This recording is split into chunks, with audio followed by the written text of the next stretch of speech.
ಬಹಳ ಅಪರೂಪವಾಗಿ ರೆಸ್ಕ್ಯೂಗೆ ಸಿಗುವಂತಹ ಮತ್ತು ನಮ್ಮ ಉಡುಪಿ ಮಂಗಳೂರು ನಮ್ಮ ಈ ತುಳುನಾಡಿನ ಭಾಗದಲ್ಲಿ ವಿಪರೀತ ಮೂಢನಂಬಿಕೆ ಇರುವಂತಹ ಹಾವನ್ನು ನಾವೊಂದು ರೆಸ್ಕ್ಯೂ ಮಾಡಿದ್ದೇವೆ ಇವಾಗ.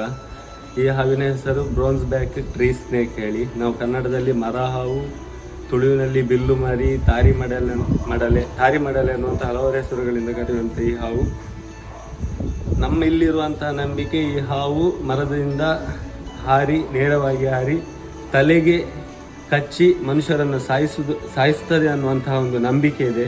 ಆದರೆ ಇದು ಸಂಪೂರ್ಣ ವಿಷರಹಿತವಾದ ಹಾವು. ಈ ಹಾವು ಕಚ್ಚಿದಾಗ ಯಾವುದೇ ಪ್ರಾಣಹಾನಿಯ ಸಾಧ್ಯತೆ ಇರುವುದಿಲ್ಲ.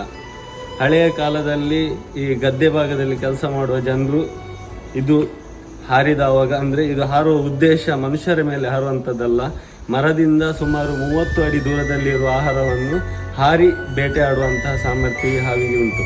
ಹಾಗಾಗಿ ಈ ಹಾವು ಹಾರಿ ತಲೆ ಮೇಲೆ ಬಿದ್ದಾಗ ಹೆದರಿ ಸತ್ತಿರ್ಬೋದು. ಅಂತಹ ಘಟನೆಯನ್ನು ನೆನಪಿಸಿ ಈ ಹಾವು ತಲೆಗೆ ಚುಚ್ಚಿ ಮನುಷ್ಯನನ್ನು ಸಾಯ್ತದೆ ಅನ್ನುವಂತಹ ನಂಬಿಕೆ ಬಂದಿರುವಂಥದ್ದು. ಆದರೆ ಈ ಹಾವಿನಲ್ಲಿ ಯಾವುದೇ ರೀತಿಯ ವಿಷ ಇಲ್ಲ.